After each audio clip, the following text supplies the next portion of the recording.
era sekarang, otomatisasi dan digitalisasi itu merupakan bagian sehari-hari kita. Pemberian mudah melalui keris, pemesanan makanan lewat aplikasi, bahkan robot sebagai pengganti customer service, dan banyak hal lainnya. Semakin berjalannya waktu, semakin juga mesin itu menjadi canggih dan juga cerdas. Hal tersebut membuat digitalisasi semakin marak. Tetapi, apakah digitalisasi ini membawa kita ke arah kemajuan atau membuat pengangguran? Mari kita bahas berkala. Pertama-tama, otomatisasi itu merupakan proses pergantian tenaga kerja manusia ke tenaga kerja mesin. Selanjutnya, untuk digitalisasi, itu tuh merupakan proses perubahan dari aktivitas tradisional ke modern, itu tuh melalui pemanfaatan teknologi. Nah, transformasi digital yang pesat itu tuh seperti kecerdasan buatan AI, Internet of Things, ekonomi platform. Nah, tiga hal ini itu tuh mengakibatkan percepatan pergeseran struktur pasar kerja, guys. Jadi itu tuh mengakibatkan keterampilan pekerjaan yang dilakukan oleh pasar kerja itu juga berubah. Misalnya, kayak kalau misalnya kasir udah digantiin oleh mesin, jadinya customer tinggal self-service aja, mereka tinggal just check in aja. Itu tuh nanti kasir jadi nggak diperlukan lagi. Namun, tidak bisa dipungkiri bahwa digitalisasi membawa kita ke dampak positif. Misal, yang pertama, biaya produksi di suatu perusahaan akan berkurang karena mesin dapat menghasilkan output yang maksimal dengan biaya produksi yang minimum.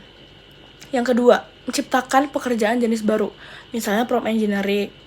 Terus abis itu ada analisis data, ada teknisi robot yang berkaitan dengan hal-hal teknologi sekarang, teman-teman. Yang ketiga, meningkatkan produktivitas perusahaan, karena dengan hal tersebut, perusahaan dapat bekerja lebih cepat dan lebih efisien. Di sisi lain, digitalisasi juga membawa dampak negatif. Jika digitalisasi ini tidak diimbangi oleh kesiapan tenaga kerja oleh masyarakat Indonesia, maka pengangguran struktural itu dapat muncul.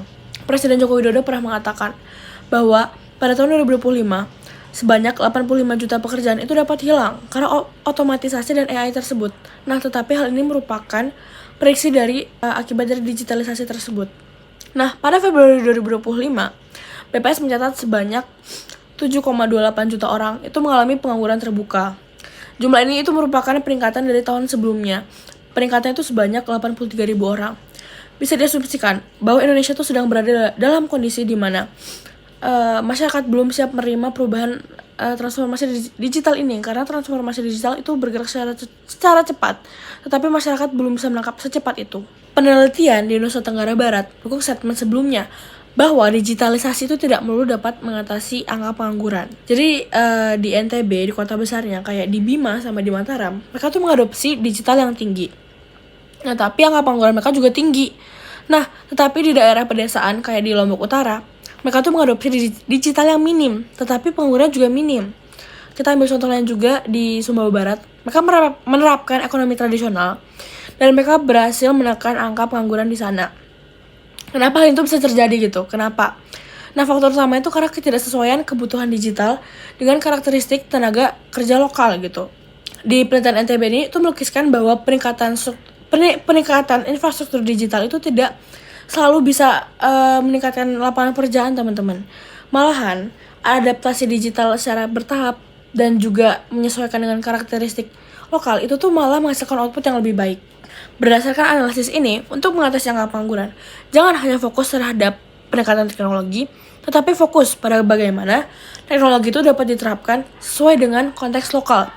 Jadi teknologi harus menyesuaikan dengan karakter lokal, supaya dapat membantu sektor tradisional supaya lebih produktif. Sekian dari saya, terima kasih, see ya!